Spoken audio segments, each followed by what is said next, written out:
Dalam nama Bapa dan Putera dan Roh Kudus. Amin. Allah Bapa yang penuh belas kasih, dalam diri Santa Clara, Engkau telah menumbuhkan cinta akan kemiskinan. Semoga berkat doanya kami mengikuti Kristus dengan semangat kemiskinan, supaya layak memandang Engkau dalam kerajaan surga. Dengan pengantaran Tuhan kami, Yesus Kristus, Putra-Mu, yang hidup dan berkuasa bersama Dikau dalam persatuan Roh Kudus, Allah, sepanjang segala masa. Amin.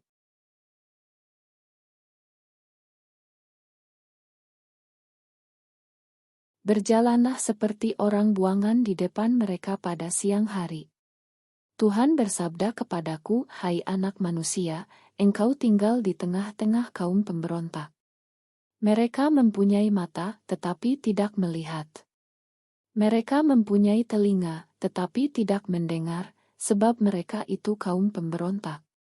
Maka engkau, hai anak manusia, siapkanlah bagimu barang-barang seperti seorang buangan, dan berjalanlah seperti orang buangan di hadapan mereka pada siang hari. Berangkatlah dari tempatmu sekarang ini ke tempat lain seperti seorang buangan di depan mata mereka. Barangkali mereka akan insya bahwa mereka adalah kaum pemberontak. Bawalah barang-barangmu itu keluar seperti barang-barang seorang buangan pada siang hari di depan mata mereka. Dan engkau sendiri harus keluar pada malam hari di depan mata mereka, seperti seseorang yang harus keluar dan pergi ke pembuangan. Di depan mata mereka buatlah sebuah lubang, dan keluarlah dari situ.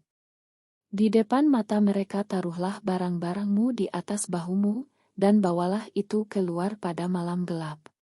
Engkau harus menutupi mukamu sehingga engkau tidak melihat tanah. Sebab aku membuat engkau menjadi lambang bagi kaum Israel. Lalu kulakukan seperti diperintahkan kepadaku, aku membawa pada siang hari barang-barang seperti perlengkapan seorang buangan, dan pada malam hari aku membuat lubang di tembok dengan tanganku, pada malam gelap aku keluar dan di hadapan mata mereka aku menaruh barang-barangku ke atas bahuku. Keesokan harinya turunlah sabda Tuhan kepadaku, hai anak manusia, bukankah kaum Israel, kaum pemberontak itu bertanya kepadamu, apa yang kau lakukan ini?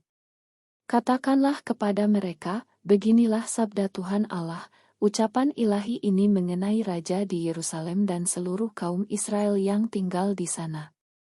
Katakanlah, aku menjadi lambang bagimu. Seperti yang kulakukan ini, begitulah akan berlaku bagi mereka, sebagai orang buangan mereka akan pergi ke pembuangan. Dan raja mereka akan menaruh barang-barangnya ke atas bahunya pada malam gelap, dan akan pergi keluar. Orang akan membuat sebuah lubang di tembok supaya baginya ada jalan keluar, ia akan menutupi mukanya supaya ia tidak melihat tanah itu.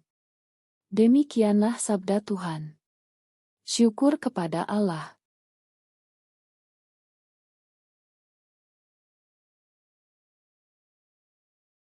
Aku berkata kepadamu bukan hanya sampai 7 kali, melainkan sampai 70 kali 7 kali kalian harus mengampuni. Sekali peristiwa datanglah Petrus kepada Yesus dan berkata, Tuhan, sampai berapa kali aku harus mengampuni saudaraku jika ia berbuat dosa terhadapku? Sampai 7 kalikah? Yesus menjawab, bukan hanya sampai 7 kali, melainkan sampai 70 kali 7 kali. Sebab hal kerajaan surga itu seumpama seorang raja yang hendak mengadakan perhitungan dengan hamba-hambanya.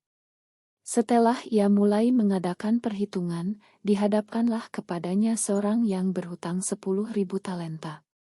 Tetapi karena orang itu tidak mampu melunasi utangnya, raja lalu memerintahkan supaya ia beserta anak istri dan segala miliknya dijual untuk membayar utangnya.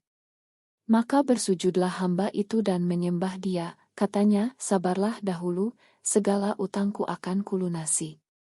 Tergeraklah hati raja oleh belas kasih akan hamba itu sehingga hamba itu dibebaskannya, dan utangnya pun dihapusnya. Tetapi ketika hamba itu keluar, ia bertemu dengan seorang hamba lain yang berutang 100 dinar kepadanya. Kawan itu segera ditangkap dan dicekik, katanya, bayarlah utangmu. Maka sujudlah kawan itu dan minta kepadanya, sabarlah dahulu, utangku itu akan kulunasi. Tetapi ia menolak dan menyerahkan kawannya ke dalam penjara sampai semua utangnya ia lunasi. Melihat itu kawan-kawannya yang lain sangat sedih, lalu menyampaikan segala yang terjadi kepada tuan mereka. Kemudian raja memerintahkan memanggil orang itu dan berkata kepadanya, "Hai hamba jahat, seluruh utangmu telah kuhapuskan oleh karena engkau memohonnya. Bukankah engkau pun harus mengasihani kawanmu seperti aku telah mengasihani engkau?" Maka marahlah tuannya dan menyerahkan dia kepada algojo-algojo, sampai ia melunasi seluruh utangnya. Demikian pula Bapakku di surga akan berbuat terhadapmu, jika kalian tidak mengampuni saudaramu dengan segenap hatimu. Setelah Yesus selesai dengan pengajarannya, berangkatlah ia dari Galilea, dan tiba di daerah Yudea, di seberang sungai Yordan. Demikianlah sabda Tuhan. Terpujilah Kristus.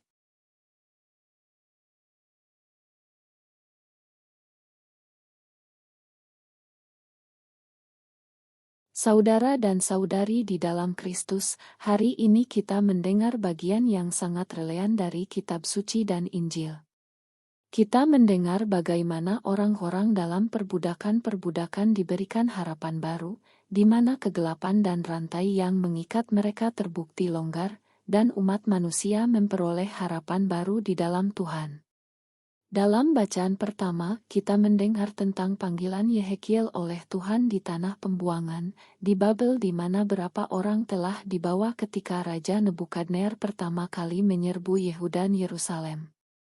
Dia dipanggil dari antara kelompok orang Yehuda yang diasingkan, orang-orang yang diperbudak oleh perang dan penaklukan, dan orang-orang tanpa harapan di bawah belenggu Babel. Namun Tuhan membuat Yehekiel menjadi hamba dan juru bicaranya bagi orang-orang di pengasingan dan generasi mendatang, memberi mereka harapan baru dalam hidup dan jaminan bahwa Tuhan ada di pihak mereka. Tuhan adalah terang dan penuntun kita dalam kegelapan dunia ini. Memang ada banyak momen di mana kita bisa dengan mudah jatuh ke dalam keputusasaan, seperti ketika kita dianiaya atau dibenci karena sesuatu, apalagi karena iman kita. Tetapi seperti yang Tuhan tunjukkan kepada Yehekiel, bahwa segala sesuatu yang disusun melawan kita, semuanya tidak ada apa-apanya dibandingkan dengan keagungan dan kuasa Allah kita yang tak terbatas dan agung. Tuhan telah memberi kita Yesus, Putranya sendiri untuk menjadi juru selamat dan penebus kita. Dialah yang dapat kita percayai dan tempatkan diri kita. Tidak ada pilihan lain bagi kita selain mengikuti Tuhan setiap kali kita tersesat di dunia ini. Kita harus mencari Tuhan dan menemukan Dia, dan bahkan dalam keputusasaan dan kesedihan terbesar, kita tidak boleh kehilangan harapan karena Kristus adalah harapan dan terang kita.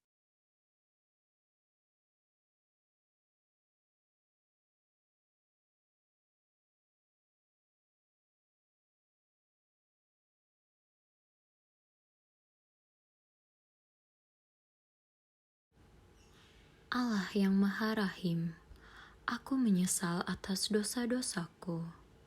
Aku sungguh patut Engkau hukum, terutama karena aku telah tidak setia kepada Engkau yang Maha Pengasih dan Maha Baik bagiku. Aku benci akan segala dosaku, dan berjanji dengan pertolongan rahmat-Mu hendak memperbaiki hidupku dan tidak akan berbuat dosa lagi. Allah yang Maha Murah, ampunilah aku orang yang berdosa. Amin. Bapa kami yang ada di surga, dimuliakanlah nama-Mu. Datanglah kerajaan-Mu. Jadilah kehendak-Mu di atas bumi seperti di dalam surga. Berilah kami rezeki pada hari ini, dan ampunilah kesalahan kami, seperti kami pun mengampuni yang bersalah kepada kami. dan janganlah masukkan kami ke dalam pencobaan, tetapi bebaskanlah kami dari yang jahat. Amin. Salam Maria, penuh rahmat, Tuhan sertamu. Terpujilah engkau di antara wanita, dan terpujilah buah tubuhmu Yesus. Santa Maria, Bunda Allah, doakanlah kami yang berdosa ini, sekarang dan pada waktu kami mati. Amin.